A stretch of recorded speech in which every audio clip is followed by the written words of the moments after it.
back, or whatever the case may be.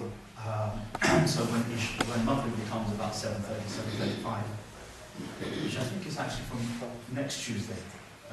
Next Tuesday's class, Maghrib will be around about that time. And then the class will be after Maghrib, between Maghrib and Isha. And then we will resume. So next week we will resume with the actual 40 Hadith, the Kitab Arba'in of Imam Nawawis rahimahullah ta'ala. But for today, I just said that we'll do a brief reminder, even maybe question and answers if people have any. But before we start, let's come closer together, inshallah ta'ala. Unless we need to kind of lean back, inshallah, then the other majlis, the etiquette of a gathering is that we stay close together, inshallah ta'ala. Alhamdulillah. Okay. So we can either do briefly some Q&A, some question and answers, or we can someone's really eager, or we can do I can do a small talk and then see where that gets us, inshallah. Although we haven't had question and answer for quite a while. So what would you like?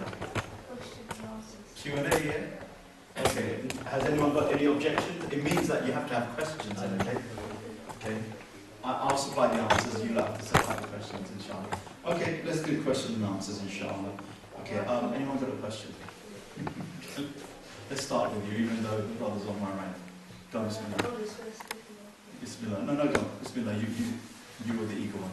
Okay. Today, after I was watching Peace TV.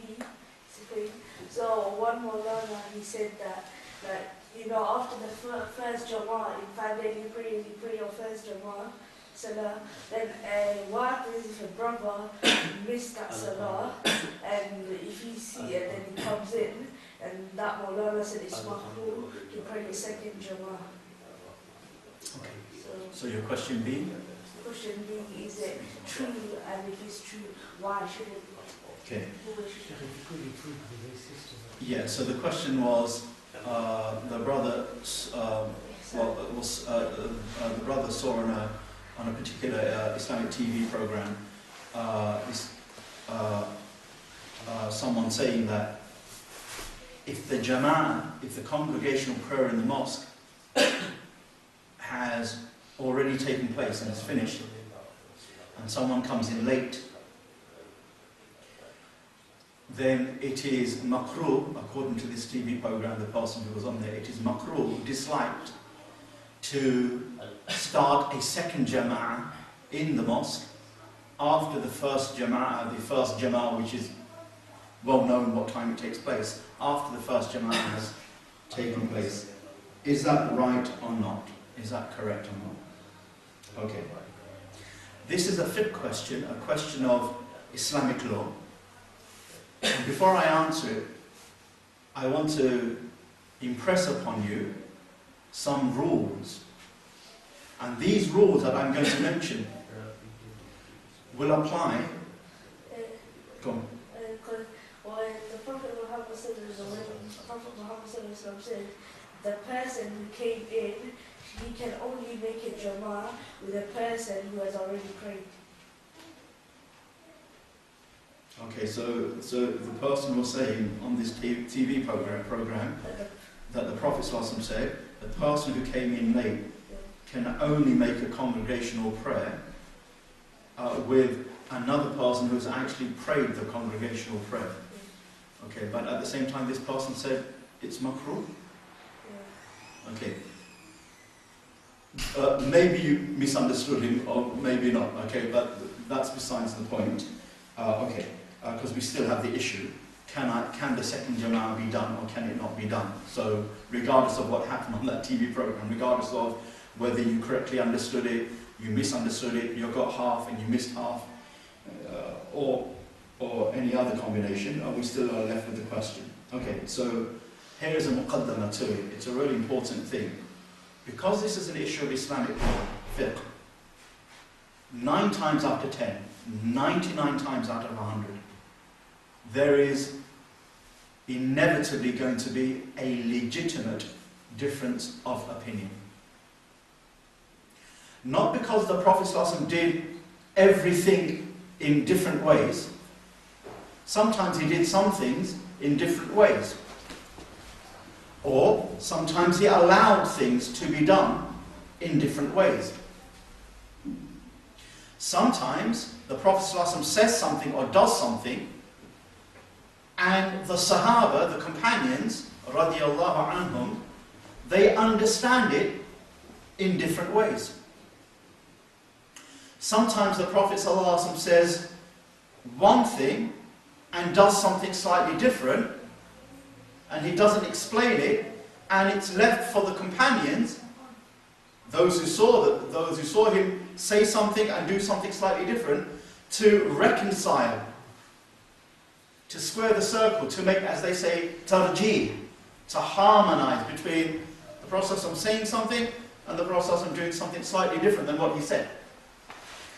Sometimes the Prophet ﷺ says something or does something and says something later or does something later, and the companions are left with, how do you make tarjih? How do you prefer? This occurs so much in Sharia, in fiqh, in Islamic law, that it's difficult now to talk about what is the truth. If we were talking about matters of aqeedah, matters of Muslim belief, Islamic belief, then yeah, there aren't many differences. There are just, quite often there are these clear-cut matters of Islam, which you can say, this is the haqq. To believe in Allah, He is one, He has no partner, la sharika lah. That hayyun la yamut, He lives and never dies. There's no difference about this. This is haqq. Okay? To believe that the Quran is kalamullah, is the word of Allah, revealed to the Prophet ﷺ, and is the last of the heavenly books to ever be revealed. This is not an opinion with some difference of opinion somewhere else from some other Muslim. This is just the haqq. The one who believes it is a Muslim. The one who continues to disbelieve it even after he's explained to is not a Muslim. That the Prophet ﷺ is the last prophet in a long line of messengers, of prophets and messengers, starting with the Prophet Adam alayhi salam and Nuh alayhi salam, all the way down, and then he is the final prophet, the seal of the prophets, the Khatam al-Nabiyyin, and there will be no more prophets after him. Prophethood, Nabuwah, and Risala and messengership has stopped with him until the day of judgment. Khalas. When Isa alayhi salam comes, he will be a follower of the Prophet ﷺ. He will not come in the capacity of a Rasul or a Nabi. He'll come in a capacity of a follower, a muttabi' of the Prophet ﷺ, upholding the Muhammadan Sharia. This is something which, khalas, it's clear cut. There's no difference of opinion. If someone disagrees with it after the proofs are established, he ceases to be a Muslim. But in fiqh, we don't have most of the time it's not that clear cut.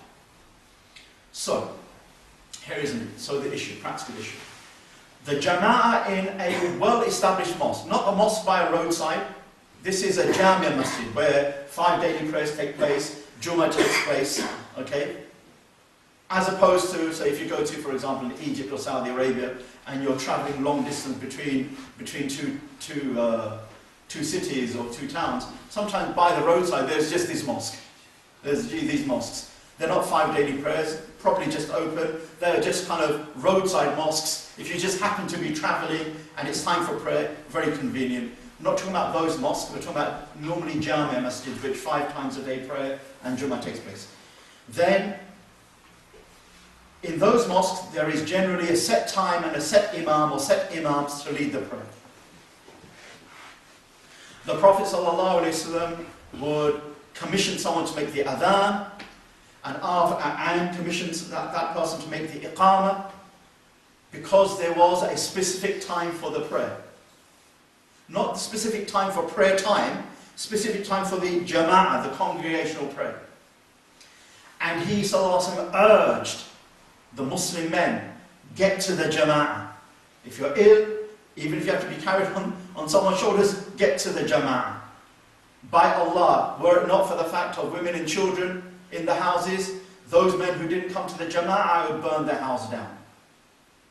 So getting to the jama'ah is making an assumption that there is one jama'ah and people are aware roughly of its time somehow or in some fashion. That is to say, the norm in any mosque is to try to attend the jama'ah for the 5 daily prayers, as opposed to come any time and make dhuhr any time, make asr any time. No, the time where there's going to be a jama'ah. This is something that Muslim men, according to the jumhur, the majority opinion, highly recommended. In the Hanbali school, it's obligation for a Muslim man to attend the jama'ah. But otherwise, in the other schools, it's sunnah mu'akkada. It's highly emphasized to attend the jama'ah. May Allah subhanahu wa ta'ala give us tawfiq for attending prayer in jama'ah. And prayer in jama'ah is 27 times more rewardful. In another narration, 25 times more rewardful than prayer individually. Okay. However, we find some actions of companions and 1 or 2 actions of the Prophet ﷺ which kind of causes some kind of unclarity. So, for example, the well-known Sahabi, Ibn Mas'ud radiallahu anhu, he's not only one of the earliest Muslims, he's one of the greatest muftis or one of the greatest ulama from the Sahaba. He is Ibn Mas'ud, and we learnt about him in one of the hadiths. He's the one who carries the shoes of the Prophet ﷺ, the water container of the Prophet ﷺ. He is so close to the Prophet ﷺ, one of the first 7 or 8 people to become a Muslim in the earliest of days, and he becomes one of the greatest scholars. Not just a scholar, one of the greatest fuqaha, scholars from the Sahaba. So Ibn Mas'ud radiallahu anhu has a view, which is followed by some Imams, that he came to the masjid with his 2 students who became scholars in their own time, Aswad and Alqama. And he got to the mosque and the prayer had been done. The prayer had been done. So he went back home and he prayed with his 2 companions, meaning he didn't establish a second jama'ah. And a number of companions have done that. There is even, from what I vaguely remember, but I have to go back to check it up, something like that from the Prophet ﷺ himself, but I need to go back and check that. Wallah. In Sahih Bukhari, there is an action from the Prophet ﷺ that the jama'ah was done, and a man came in, he hadn't prayed, and he was just about to pray alone, and the Prophet ﷺ said, who will give sadaqah with him? Who will give charity with him? That's the one. So this person said, I will. So this man who had already prayed the jama'ah then prayed along with this man who came late. Those of the scholars who take that as a proof say that, look, here another jama'ah was done in the same mosque area, in the same musalla area, and the Prophet ﷺ didn't object to it. So therefore, making a jama'ah, even after the second jama'ah, in the same musalla, in the same prayer area, is jaiz, is permissible, according to the understanding of those scholars who use this particular hadith as a proof.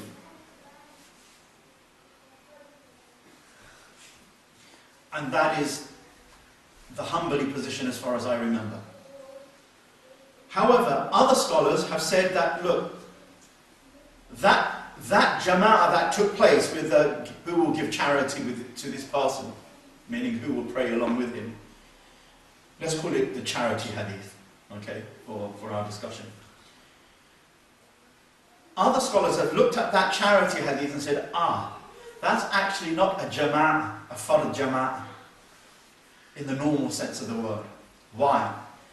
Because they say only one person had the intention of praying a fard prayer. The other person had already prayed the fard prayer, so his niyyah was to have a nafil prayer, and he joined him. So you have one person who has a nafil prayer, one person who has a fard prayer. Well, to have a jama'ah, then leaving alone the difference of opinion, you need at least 2, if not 3, and some people will say 40, to make a jama'ah. But let's say 2 or 3. Each having the niyyah of fard prayer. But here the niyyah of one is fard and the niyyah of the other one is nafil. Therefore it's not a fard jama'ah in the normal sense of the word. So yes, he sallallahu alaihi wasallam allowed it, but he didn't allow it as it wasn't a fard jama'ah. It wasn't a second fard jama'ah. It was a 50-50 one. and that could be okay.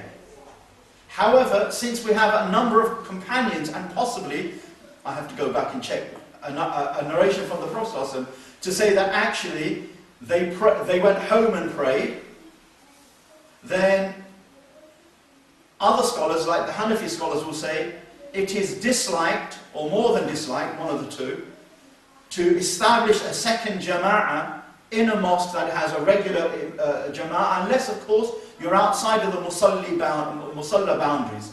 That is to say, many mosques designate a particular place for the actual musalla, where you pray and the rules of the mosque apply and no buying and selling. And sometimes certain parts of the mosque building, they may say, well, it's in the mosque building, but it's not actually part of the prayer area, unless it's overflow area for Jum'ah or something like that. And then they can buy and sell there, and maybe even have, toilets and bathroom and a kitchen there, sofa settees there, and you can talk. Things like you wouldn't be able to do in a normal part of the mosque. And they say if someone in a mosque building, so for example, I was brought up when I was much younger, my father's still part of the committee of Leytonstone Masjid, so in the late 60s, well 1969. By 1975 I think the community had bought the property completely, or by 1972. And it's one of the earliest mosques, or if not the earliest mosque in that area. So I remember you'd walk into the mosque, and the back part of the mosque where the door is, and it's changed slightly now, there would be a line and a different coloured carpet, so there'd be about this much space, and there'll be all this other space, which is the musalla space. You go into the musalla space and it's proper masjid. You go here and it's, of course it's part of the mosque building, but the rule doesn't apply. Therefore, you could establish a second jama'ah because it was outside of the musalla space. But in the musalla space, so some scholars, some mosques do that. So, to cut a long story short, the answer is it depends upon the fatwa or the madhab you follow. Why? Because there is no one clear-cut answer to it. It's neither there's no yes you can, no you can't. Why? Because it seems like the Prophet allowed something, it can be understood in two different ways. The Hanbali say that's a proof for a jama'ah. So other scholars say no, actually two people have two different niyyahs, it's not the same as having a fard jama'ah. Then you have the action of someone like Ibn Mas'ud, possibly the Prophet doing something similar, and they say, the Hanbalis will say, well that's the preferred thing, to go home and make a jama'ah. But the allowed thing, what is jaiz, is to pray in the mosque. The Hanafis will say no. This tells us it's minimum dislike to establish the second prayer in the jama'ah. Therefore, in all of these issues, please, don't listen to the new view, the new modern view, which is only about 10, 15 years old, like in terms of this country, that, you go away and examine the proofs. What proofs are we going to examine? First and foremost, proofs have to be in the Arabic language. We have to access the hadiths in the Arabic language. What hadiths are we going to access? Okay, I might, as a layman, have Sahih Bukhari or Sahih Muslim on my shelf, but that's unlikely. Unlikely. Okay, and even if I have Sahih Bukhari, Sahih Muslim, what are they? Two hadith books amongst at least 500 or 1,000 hadith books. And if you say, but Bukhari and Muslim are the most authentic, but there are other Sahih hadiths scattered throughout the other collections as well, meaning there are words and actions authentically attributed to the Prophet which aren't in Bukhari and Muslim. And not only that, what about the understanding of the Sahaba on the actions and the words of the Prophet? Where do we access them from? We access them from the books of fiqh and the books like, as I mentioned to you before some weeks ago, the Musannaf of Abdul Razak, the Musannaf of Ibn Abi Shaybah, where there are not only hadith, there are statements and fatwas of the Sahaba. Who does that? A lay person? No. Who does that? Someone who learns 3 years Arabic at Medina University or in Egypt? Someone? No. Who does that? Someone who is just beginning to be a talib al-ilm? No. Someone who has studied under the feet of the mashayikh of the ulama. They have studied fiqh and fatwa for a number of years, and they have moved up the ranks in understanding. Then they are able to say, yes, we understood this much. But the non-faqih, the non-jurist, the non-mufti, It's a lie when someone says to you, oh, you have to weigh up the proof. Neither in the Kitab, nor in the Sunnah, nor in the Ijma' of the Sahaba, or the Imams, did they ever tell the lay people to weigh up proof. This is one of the worst bid'ahs, deviations, that has taken root today. And therefore, the easiest way in these complicated matters is, first, as the Quran says, فَاسْأَلُوا أَهْلَ الذِّكْرِ إِن كُنتُمْ لَا تَعْلَمُونَ. Ask the people of knowledge if you don't know. Once you ask, you act. Once you ask someone who's an authority, a mufti, an imam, then you act.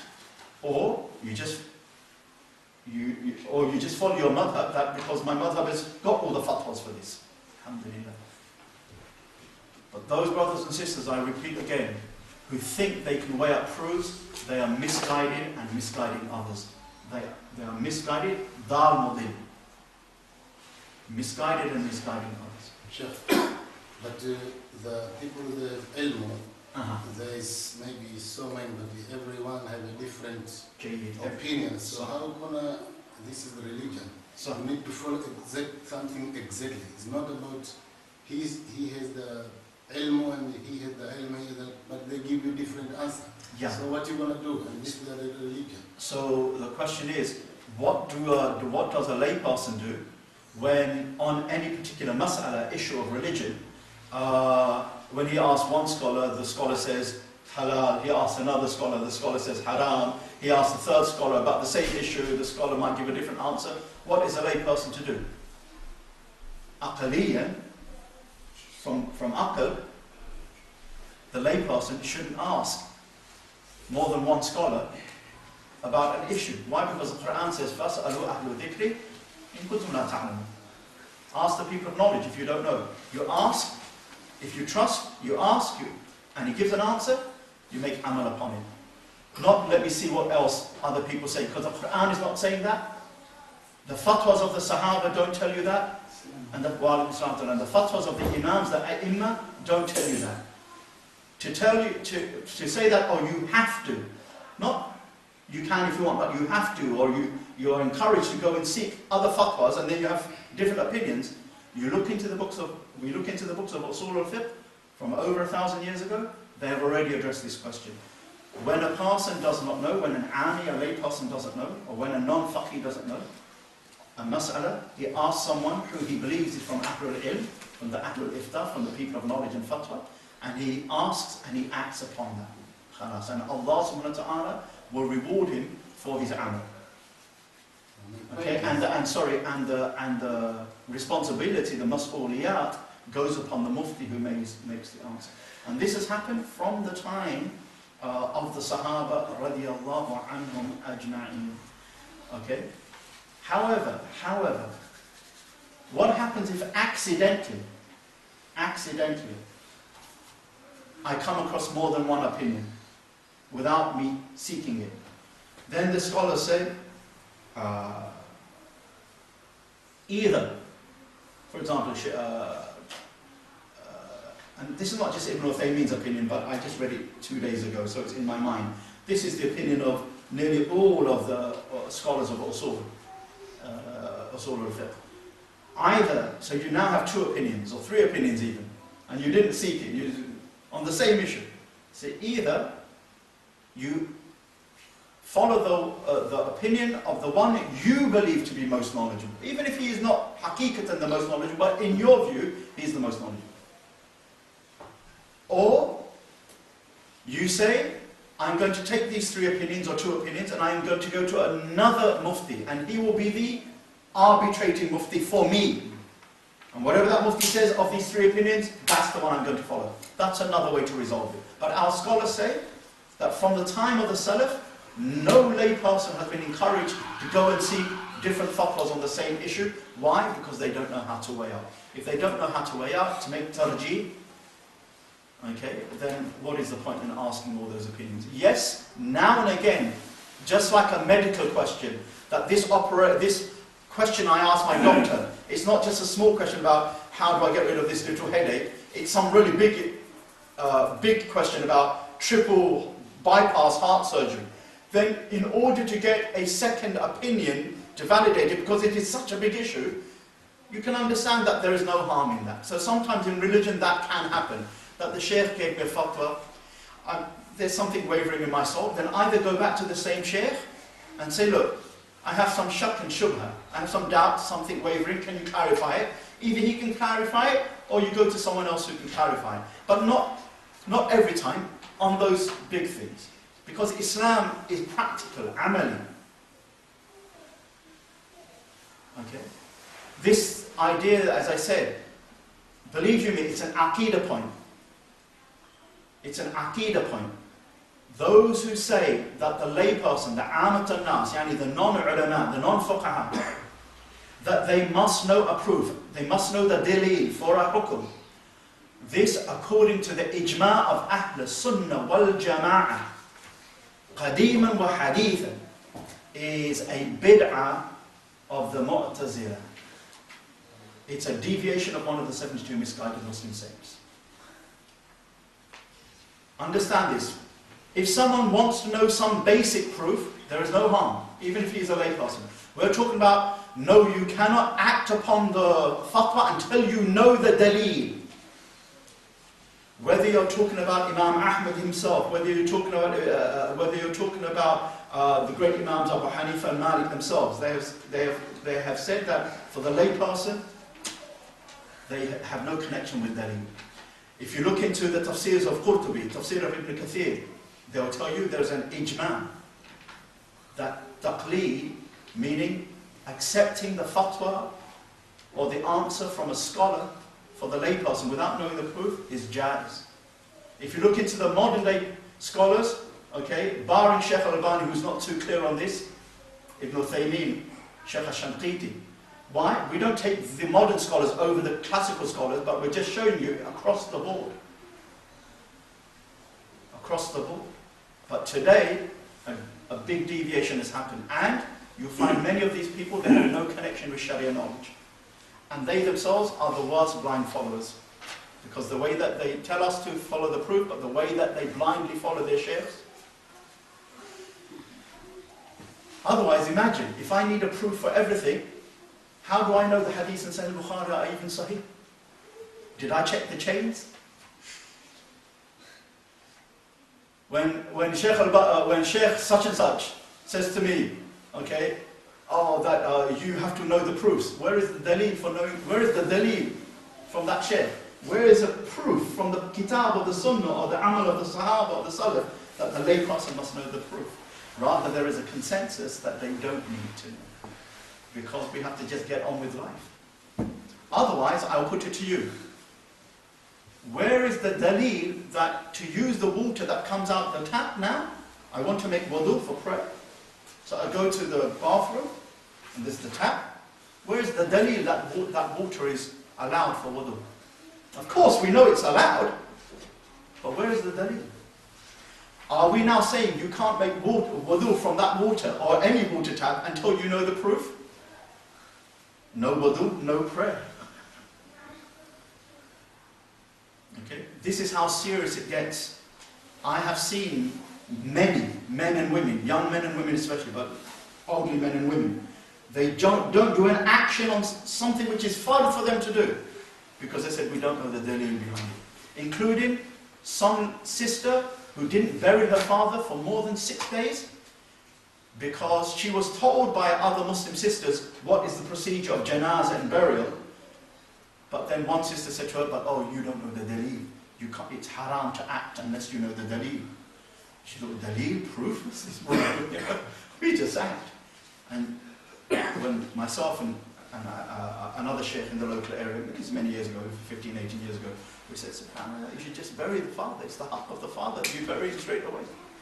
Whether you know the proofs or not, this is the amal of the Muslims. This is the amal of the ulama. Absolutely. So inshallah ta'ala, that we don't ask. If we ask, then we have to resolve this problem. Okay? It's not for us to keep asking what is the daily rule. Otherwise, this masala, okay, on second jama'ah, there's at least 3 different answers. Fatwa shopping. Yeah, and then fatwa shopping, what happens is we end up following our nafs, not the fatwa, not the wahi. Because then the wahi becomes, the revelation becomes subjective to what we desire. This is why, one brother, these are practical things that have happened so many times. One brother, for example, we're driving along from London to somewhere like maybe Birmingham or Leicester or something like that. And we're just driving in the car. And one of the Amir of the group says, oh, in 15 minutes we're going to pull over to the service station, get some coffee and whatever, and we can pray and whatever. Just before that, he starts praying in the car. So he's sitting next to me actually at the back. I'm thinking, no problem, he's making nothing. And many of the ulama will say that, based upon hadiths, that you don't have to face the Qibla for nafil prayer. Preferable to face the Qibla, but you don't have to. And anyway, so I'm thinking, okay. Then we got to the service station. Then we had our coffee, whatever. Then we said, okay, let's go and pray. So we found this nice dry place. And the brother said, oh, I already prayed. So the Amir said, where did you pray? I mean, you were with us for coffee and chips and whatever. Where did you pray? Again, I prayed it in the car. Then I said to him, well, when you were sitting next down to me, you prayed in the car? He goes, yeah. I said, you can't do that. Because I've been doing this for 4 or 5 years. I said, what? So your fard prayer, you've been praying in a car, sitting down? He goes, yeah. I said, not aeroplane, where you can't get off or stop. In a car? He goes, yeah. I said, why did you do this? He goes, oh, there's a hadith in Bukhari. Prophet used to pray on a camel. I said, yeah, fantastic, that's one hadith. But what about the ayat of the Quran? Aqimus salah, qum fi salah. Stand up for prayer. There is an ijma' of Ahl Sunnah that one of the shurut of fard salah, one of the wajibat, one of the arkan is you have to stand up and pray unless you're unable to. If you're in a car, not an airplane, in a car, you can always pull over and get out somewhere practical and pray. It's in your control. There is no excuse for praying the fard prayer sitting down, because it is fard, wajib, to stand up in the fard prayer. The non-fard prayers is not a condition, but for the fard prayer. So I explained that to him. He said, so what to do? I said, there are 2 things to do. One is bigger than the other. One is more severe in the sight of Allah than the other. He said, what is it? I said, the first thing is you have to repeat your prayers again, because you didn't pray the prayer. It's like someone who says, oh, I didn't make wudu and I prayed all my prayers. What's the hukum? He has to repeat his prayers because he never prayed the prayer. And therefore the prayer is due from him to Allah. This is Allah's haqq. It's a day. It's a debt. He goes, but that's 5 years. I said, well, it's not five prayers every day, is it? You didn't do it every day for 5 years. You must have done it. So work it out. It'll probably be 50 prayers, 100 prayers, some less than that, more than that. It won't be more than that. He goes, is that the bigger thing? I said, no, that's not the bigger thing. That's the smaller of the 2. The bigger thing is you need to make serious tawbah for Allah for the deviation, for the zayr of making up your own fatwa without asking the Ahl al-Ilm, because you made mukhalafa of the Quran. فَاسْأَلُوا أَهْلُ ذِكْرِ إِن كُنتُمْ لَا تَعْلَمُونَ. How dare you pick a hadith, one hadith, and you make a whole hukum for yourself? And if you have told anyone else this and they've acted upon this, you will get the sin of their thing. This is why Ibn al-Qayyim rahimahullah ta'ala says in the I'lam al-Muwaqqi'in, out of the 12,000 Sahaba, there's a difference about their number, is it 12,000, 18,000, more or less, but let's just say 12,000, and I take that number from Ibn Hajar's Al-Isaba fi Tamyiz as-Sahaba, it's a biography of the Sahaba, so he mentions 12,000 biographies. He says out of 12,000 Sahaba, in the life of the Prophet ﷺ, in the I'lam al-Muwaqqi'in, he lists the people who were given permission by the Prophet ﷺ to give fatwa to the people. 13 Sahaba. Why not every Sahaba? How many Sahabas memorize the Quran? How many Sahabas, they saw what the Prophet did? How many Sahabas speak brilliant Arabic? They have all of the tools that you would think. They have more tools and ability than you and I. But the Prophet doesn't allow anyone except 13. Ibn al-Qayyim says 13. Ibn Hazm says about 9. And they list the names. Then when the Prophet ﷺ passed away and the Khulafa Rashidun were there, existing, the four rightly guided caliphs, Abu Bakr, Umar, Uthman and Ali radiallahu anhum ajma'in, that number increased until Ali went to Kufa. But before he went to Kufa, that number in Medina increased to about 35. 35 out of thousands. Why?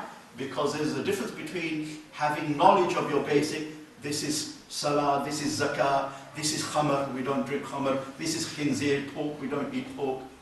Zakat is coming, I have to give zakat on my camels. This is the hukuk, the rights that I owe my mother, father. This is ikhlas and riyah, I have to have ikhlas, not to have riyah. These basic things that every Muslim has some basic knowledge about, doesn't need any ulama. These are things which are ma'lum min ad-din bid-durur. But the details is what we need the scholars for. So he said, he didn't understand, the brother said, this brother who prayed in the car, he said, oh, I didn't know. I said, you may be excused for misunderstanding how you should relate to the evidences. But you won't be excused, and Allah knows best, for actually doing an action that you never found any of the ulama doing, ahlul ilm, and you didn't even find some serious tulab al-ilm doing. You made it yourself without asking, and Allah commands you, ask if you don't know. So we ask Allah subhanahu wa ta'ala for tawfiq in this, inshallah. It's a very problematic question. This is why in your basic arkan, the arkan of Islam, prayer, fasting, wudu, this, just follow one school, one teacher, one mufti. Then when it comes to other things that you hardly ever do, then ask any scholar who you come across when the time comes for that nazil or musiba or mas'ala. Why? Because otherwise, if you really so-called follow the proofs, you'll bob up and down like a yo-yo. When you hear one good alim and says, and his view is do this, you'll say, yes, he's right. Then you'll come to another alim and he'll say, do that. Oh yeah, he's right. And then another third one will come, and then you'll be on the same thing. Is niqab wajib for a Muslim sister, or is it mustahab? She asked one scholar, he said it's wajib. He gave her the proofs. He asked another scholar, she asked another scholar, he said it's not obligatory, but it's recommended. He gave the proofs. Then she asked another one, he said the same as the first one. Then she asked another one, he said the same as... Just do something. Right? And once you've asked, get on with it. Because there are other more important things. What is more important? More important than the hijab, the hijab zahira, which is wajib, the hijab is wajib, the niqab, then there's a difference of opinion. Is it obligatory or recommended? But it is part of the deen. Those who say the niqab has no connection with the deen, wallah alim how much connection with the deen they have. Either they're from the juhal, then they're Muslim juhal, ignorant, then that's understandable, but then they shouldn't speak about the deen. Or subhanAllah, they're making inkar, they are denying something which is clear-cut, known to be part of the deen, just what is the hukum on it, what is the ruling. Anyway, I'm talking about the hijab, not the niqab. Hijab now, more important than the hijab outward, and the hijab outward is fard, is obligatory, is wajib, it's hijab inwards. More important than the salah zahira, ruku, sujood, qiyam, istiqbal al-qibla, facing the qibla, prostration, bowing, which are all obligatory. Without them you don't have a prayer. But more important than that is the salah batin. Wa aqimu salat li dhikri. Establish prayer for my remembrance. Khushu fi salah. Allah didn't just want us to like that, but He wanted us to have a connection, a ta'alluq with Him. Okay. And so many, may Allah protect us, so many of us will pray an outward prayer which according to the Sharia fi dunya in this world, it's acceptable. I prayed the right way, with the right clothes, facing the right direction, at the right time, the right number of rak'ahs, right number of bowings, whatever, and yet, mumkin on the Day of Judgment, Allah won't accept it from you. Not because there's anything wrong with my outward prayer, because inwardly, I had no connection with Allah subhanahu wa ta'ala. And aqimu salat li dhikri. Pray, establish prayer for who, what? For my remembrance. Ibn Taymiyyah says the maqsad, the ghaya of the prayer is not the ahkam zahira, it's the ahkam batina. Why? The inward connection is really what it's about. The Quran doesn't just say worship Allah, وَمَا خَلَقْتُ الْجِنَّ وَالْإِنسَ إِلَّا لِيَعْبُدُونَ. I didn't create men and jinn except that they should worship me. Islam tells you what type of ibadah Allah wants from us. I'm not talking about salah is ibadah, zakat is ibadah, hajj is ibadah. I'm not talking about that. I'm talking about the way of ibadah. Because when Jibreel alayhi salam asked the Prophet أخبرني عن الإحسان, tell me about ihsan. Ihsan أن تعبد الله كأنك تراه. To worship Allah, not just to worship فقط جملة كاملة, to worship Allah, no. تعبد الله كأنك تراه, as though you see Him. فإن لم تكن تراه فإنه يراك. And though you don't see Him, though you may not see Him, know that He sees you. What do all of the ulama from Ahl Sunnah, from the Sunni ulama, the Imam Nawawis, the Al-Ghazalis, the Shaykh al-Islam ibn Taymiyyah, the Ibn al-Qayyims, the whomsoever, the Ibn Juzay al-Kalbis, what all of these people say, the Ibn Rajab al-Hanbalis, they say that here Allah, the Prophet has mentioned the two levels of ibadah. The highest level, أن تعبد الله كأنك تراه, to worship Allah as though you see Him. Not بعين الرأس, but بعين البصيرة, the eye of the qalb. Allah Jalla wa Ala has allowed the heart to have such a connection with Allah subhanahu wa ta'ala when it is filled with iman, when it's filled with khawf, when it's filled with the fear of Allah, when it's filled with mahabba, love of Allah, when it's filled with tawakkul of Allah, reliance upon Allah, when it's filled with sincerity to Allah, ikhlas, when it's filled with all of those virtuous qualities, and when and it's developing its connection, and slowly and steadily Allah Jalla wa Ala is removing the hijab, the veils that block our heart seeing Allah subhanahu wa ta'ala. What I'm saying here is not the kalam of the Sufis, this is the kalam of Ahl Sunnah wal Jama'ah ijma'an. Meaning, look at any commentary on this hadith from the great commentaries. Don't take today's scholars. We don't trust today's scholars until they conform to yesterday's scholars. We don't take today's scholars unless we know those scholars are drawing from the same mashra, the same wellspring as the classical scholars. We don't judge the classical scholars through the eyes of the contemporary scholars. We judge the contemporary scholars through the eyes of the classical scholars. We don't do what shaitan does and make talbis iblis, turn everything on its head. So today, one scholar, two scholar, we look through their eyes and we see the whole of the Islamic wiratha tradition. And everybody is upon bid'ah and dalal except my sheikh. No. Rather, we look through the eyes of the great ulama and see, is my shaykh really a shaykh? So the Prophet said, to worship Allah as though you see Him. This is where Ibn Rajab says, Iman becomes so kamil, so deep and complete. Where the irada of the person, his irada is like the irada of Allah Jalla wa Ala. And there is no mukhalafa between the irada of the abd and the irada of the Rabb. Whatever Allah loves, Allah gives me tawfiq, I've trained my heart, my nafs, to like the same thing as Allah likes. Not, I have to pray, let me get it over and done with. And qurratul ayn, the delight of prayer is in the delight of my eye is in prayer. But the Prophet knows that this is a high maqam. They call this maqam al-mushahada. Maqam al-mushahada. Mushahada, because there is shuhud of the qalb with Allah subhanahu wa ta'ala. There is the heart witnessing God.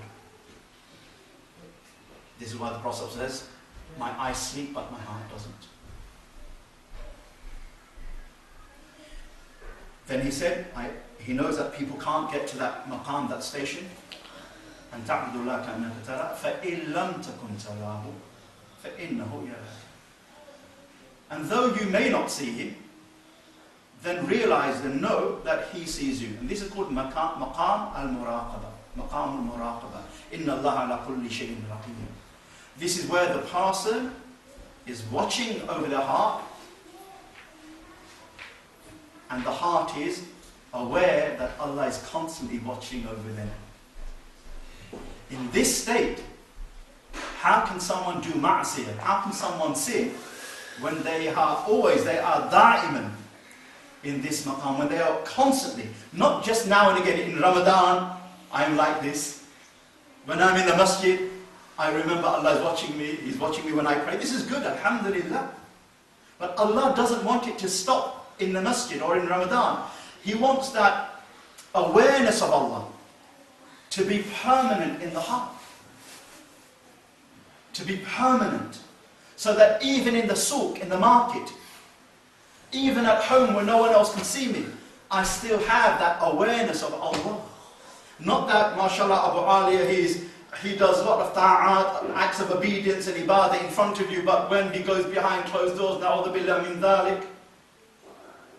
This is not the Islam that Allah wants from us. So, the more we nurture that awareness, that consciousness of Allah, and in the Quran, there is one word that repeatedly, that encompasses all of this, and it is so frequently used. This word, it's not ihsan, okay, because I've just explained ihsan, but there's another word in the Quran, even more frequently used than ihsan, more frequently used, which gives you the same idea. And that word is? What word occurs more than ihsan in the Quran, and that Allah commands us to? Salah. Not salah, there's something else. Not zakat, something which is telling us about being conscious of Allah.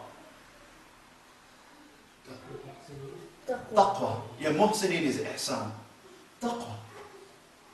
Taqwa is what? Of course, taqwa in its basics, our ulama, when they define it, in its basic definition, they say taqwa, imtithal al-awamir wa ijtinab al-nawahi. It's to do what Allah commanded and keep away from what He prohibited. Bila shak, that's its basic meaning, but its deeper meaning is having this awareness of Allah so that we can do the commands and keep away from the prohibitions, whether openly or privately. So let me just finish. On this point, we need to spend more time. See, now that I've learned, the reason why I'm saying this is, now I've learned the rules of prayer. Either I learned it from my parents, or I learned it from the mosque, or I'm a new Muslim and I learned it from some reliable people, okay, or maybe I studied a madhab very basically, Nur al-Ida in Hanafi fiqh, really basic, ahkam of Hanafi fiqh, or Akhsar al-Mukhtasarat in the Hanbali fiqh, mathalan, for example, and I understood the basic thing. Then I spend the rest of my life trying to internalize such that I can make at least one sajda in my life. And this should be my goal. At least one sajda like this. At least one whole rak'ah like this. At least one salah like this. But look at this. Look at this sunnah.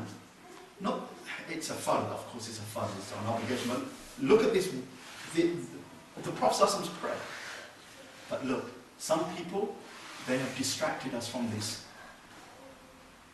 You and I agree. It matters. Where do I fold my hand? How do I bow? It's true.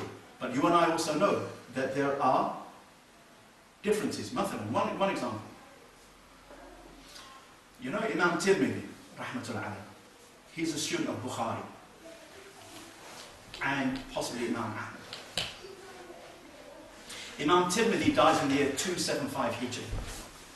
Imam Ahmad bin Hanbal, rahimahullah, dies 241 Hijri. Bukhari dies 256. Imam Malik dies 197. Abu Hanifa dies 150. Shafi dies 204. So 204 Shafi, 241 Imam Ahmad bin Hanbal, the last of the well-known four Imams. 256 Bukhari, 275. So there he's in that same kind of age, but right a bit at the end of that age of Imam Ahmad and Bukhari. Tirmidhi is not just a hadith master, but he's also a faqih, a jurist, but he's not a jurist like Bukhari or Abu Dawud or Imam Ahmad or Malik. He's not like that. He's at a lower level, but he is a jurist. If he was here today, he'd probably be the most knowledgeable mufti on the planet. But in his time, he was not average, he was higher than average, but he was certainly not like the well-known Mujtahid Imams, nor even like his teacher, Imam Bukhari. Anyway, Imam Tirmidhi's Sunan Tirmidhi, is remarkable in the sense that for many hadiths that he puts, he will say, and the Ahlul Ilm of Medina, or the Ahlul Ilm of Kufa, or Abu Hanifa, or Malik, or Imam Ahmed, or Sufyan ibn Uyayna, or Sufyan al-Thawri, or Abdullah ibn Mubarak, or Ishaq ibn Rahawayh, or any of these great Imams, Mujtahid Imams from the Salaf, he'll tell you they made amal upon this hadith. And then he'll sometimes say, and the other people made amal like this. So, Sunan of Tirmidhi actually gives you a condensed fiqh of the Salaf. A condensed fiqh of the Salaf. If you want to know broadly what were the ahkam positions, the fatwa of some of these imams on anything, look at Tirmidhi. He'll tell you they did this and the others did that. And they did this based upon that. When he talks about, just as an example, where to fold the hands for the men, where to fold the hands, he brings a hadith, and fihi da'af, and has some weakness in it, which says below the navel. And he said a group of the ulama acted upon this hadith, and he mentions Abu Hanifa, Imam Ahmed bin Hanbal, and a few others. And he said the other ulama acted upon the hadith that above your navel. Why didn't he say on ala sadr, upon the chest? Why doesn't he give the... Then if you go to Ibn Qudama, he has a book called Mughni, in which he gives, he takes the fiqh of the Salaf and he explains it even more. Even more. Now he's going into great detail. Again, mathalan, the same example. When he comes to finding the hand, where the hand should place, he tells you, irsal. Some of the imams like Malik, and he mentions some Sahaba who did irsal by their side, didn't follow them. Or at least didn't follow them for the obligatory prayer. And then he mentions a group did this below the navel, and a group did this above the navel. Then you take Imam Ibn Taymiyyah just 100 years later, and he's making a commentary on a famous book of Hanbali fiqh. And Ibn Taymiyyah is also a master of hadith. And he says, it's makruh to place the hands on the chest. Rather, the authentic position, according to the hadith and the amal of the Sahaba, is below the navel. In his view, below the navel. You go all the way for 1,000 years and no one mentions folding the hand on the chest for a Muslim man. Even in our books of, what do you call it, when you have one fiqh position contrasted with another. Fiqh al-muqarin, that's the word I wanted. And then today, some sheikh says the hadith about folding is weak, the hadith about on the chest is sahih. MashaAllah, if he's an alim, then he has to do what he thinks is best. But today now, you'll find so many blind followers who will say, yeah, there's da'if and this is the sunnah.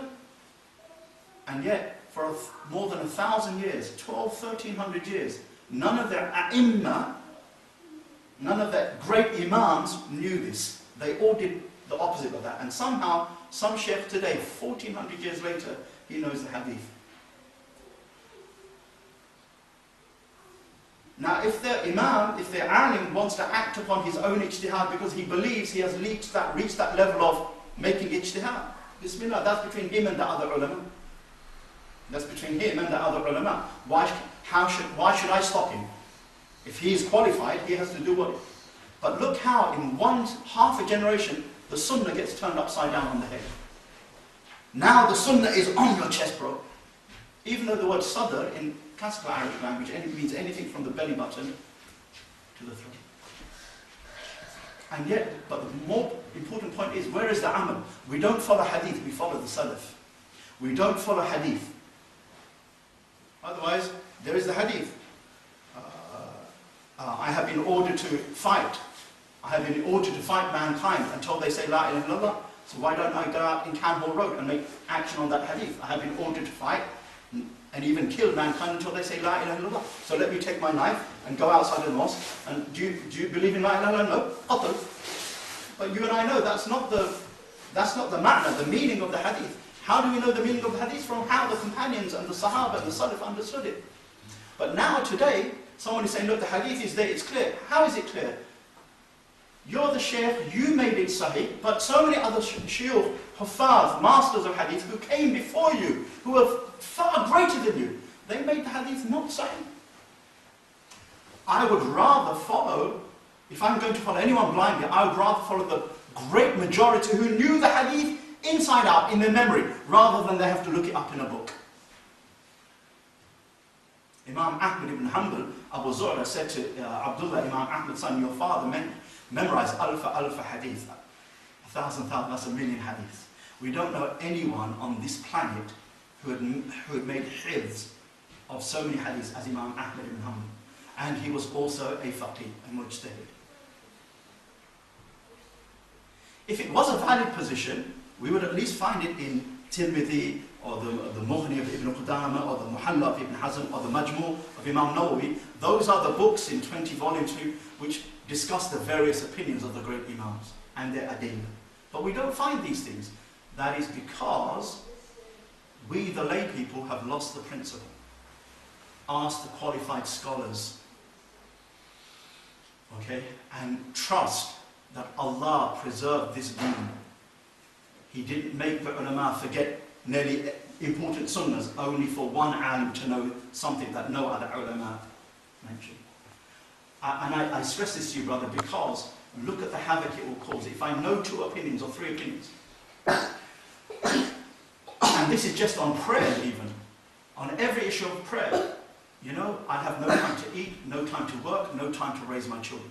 And Allah's rahmah, as Imam Qurtubi says, is that He left this for the ulama so that people like me and you, we can trust the ulama and we can just get on. And of course, if you're a talib al-ilm at some level, it's good to be acquainted with adillah.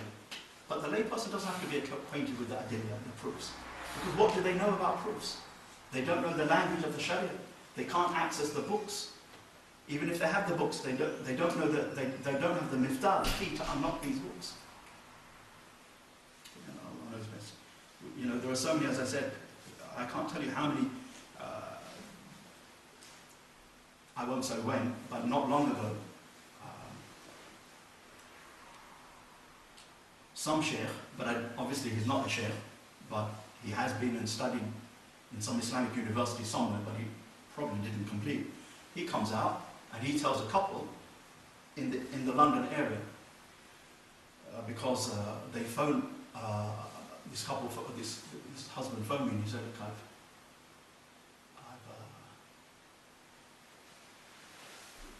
divorced my wife 3 times. And I said, what do you mean? Because there is some issue between Ibn Taymiyyah and the majority of the scholars, but so I thought maybe he's got stuck on this issue. He goes, well, I said talaq to her. And then another time I said talaq. And then another time I said talaq. This went over a year. Okay, so the majority of people, the majority of the scholars and the majority of the Sahaba would have said the first talaq is an end of marriage. But okay, leaving that issue. Ibn Taymiyyah will have an opinion that talaq is only 1 talaq. Talaq in one sitting is only 1 talaq.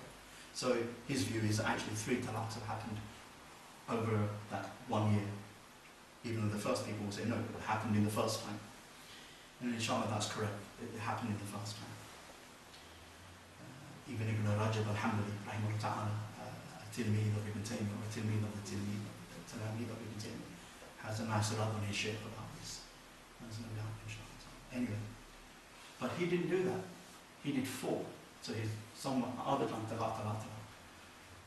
So I said, brother, even if you take the most generous opinion, the opinion of Shaykh al-Islam Ibn Taymiyyah, rahimahullah ta'ala, you've already done more than 3. End of marriage. Even if you take the most generous opinion, by the time you did the 3rd talaq, that was end of marriage. Let alone you've done it later on as well. He goes, no, but this sheikh has told me it's okay. I said, no sheikh would have said that. He goes, yes. Then he told me the sheikh name. I said, I don't know him, but I don't know every sheikh anyway. But I said, no, you misunderstood the sheikh. Definitely no sheikh could tell you this. Sheikh could tell you the view of the majority, the view of Ibn Taymiyyah. The sheikh couldn't say that another 4th talaq is okay still. But he'd been married. And this happened more than a year ago. And he's been with his wife. He's been with his wife since that time. But actually, according to Sharia, they're not husband and wife, and they haven't been for a year. Then I got one of the elder members of the family to tell them. I explained to him. He said, he's a layperson. He said, no, this is not permissible. I said, I know, but you need to go and tell these people. And when I heard that when the sister found out, okay, she was vomiting and everything like that. Why? Because now a strange man has been touching her for a year or more. Where did this happen? They read one hadith there. They followed some mufti who's not even a mufti. He said, you know, if this is what he truly said, because I don't know if he truly said it or not, they misunderstood him and they followed their own. If he said this, he's not a mufti. This man is a dhalim. This man is a fasiq for giving a fatwa against the ulama. Even if he took Ibn Taymiyyah rahimahullah ta'ala's position, khalas. But he doesn't take a position of anyone. If we carry on like this, we do not need the enemies of Islam outwardly to destroy us. We will do it ourselves. Yeah. But we will do it with good niyyah. We'll do it with good niyyah. Because now someone will say, and they have said to me, look Abu Aaliyah, hijab. So hijab, not niqab, hijab. Hijab is not fard, it's not wajib. Someone said this to me directly, and they take him as a mufti. So I said, and he's memorized Quran, knows Arabic, studied. So I said, what do you mean? Because it's not fun. And I said, well, look, the ayats in the Quran. He goes, yes, but the ayats can be read in another way. I said, but none of the early Muslims ever read those ayats except in this way. He said, yes, but nahnu rijal, hum rijal. They're just men, we're men, meaning that we have a right to make interpretation just like they have a right. So he goes, for me, you just have to dress modestly. Because the Quran says that the Muslims, they should wear libas al-taqwa. Dress of piety. And dress of piety is modesty. So, you can dress how you like. And I'm thinking, in a minute he's going to tell me April Fools. He's going to tell me it's a joke. I'm looking at him, I'm waiting for him to smile, to say, I tricked you, Abu Aaliyah, just fooling you. I'm looking, and he's turning around. I said, brother, I put my hand in. I said, are you really serious? He goes, yes. I said, look, you and I, because then some people came, I said, you and I need to sit down in my house, or we need to go through this.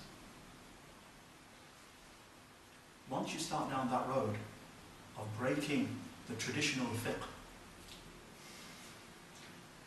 either it will be hijab not obligatory, and on the other extreme, that's one extreme, on the other extreme, you can just kill women and children, because this is a jihad.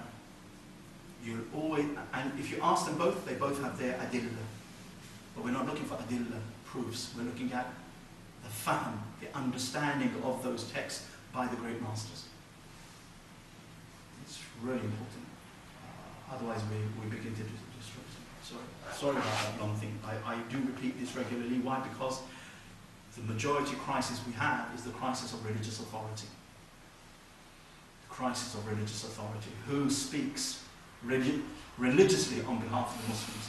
The only one who can speak on behalf of the Muslims religiously, ilmiyan, are the ulama. And of course, you know, the ulama are not ma'soom. Individually they make mistakes, but they are the people of knowledge. And Allah, as a jama'ah, will protect them. La yajma'u ummati ala dalal. Any final questions, inshallah? So brother, that young brother, tell him to just ask the local imam or do what the norm of this mosque is. This mosque either allows a second jama'ah or it doesn't in the musalla. And we need to stick to that rule. Okay? Yes, young man, go for it. We'll let your last question, inshallah. And normally, when people, like say for the Christian, like they are becoming Muslim before that, it's say for in Ramadan, but like they say they fast, but like they say that they drink a lot of water. But I don't get why do they drink a lot of water? Okay, so are we talking about people who are Christians who are fasting, or Christians who have become Muslims? Christians who are fasting. Okay, that's because the reason why they drink water is because in Christian fasting, and they have a famous fast in the fasting of Lent. Okay, a Christian fasting is not fasting like a Muslim. I'm not saying that Isa alayhi salam did it. Christians have probably invented it after him. They fast sometimes only for half a day, and you can drink as well, and maybe sometimes you can eat a bit of bread.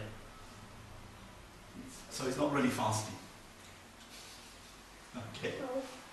So don't worry about it.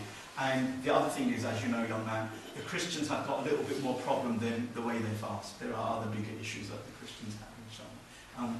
We need to have that good character and knowledge to try to give dawah to them, to touch their hearts with me.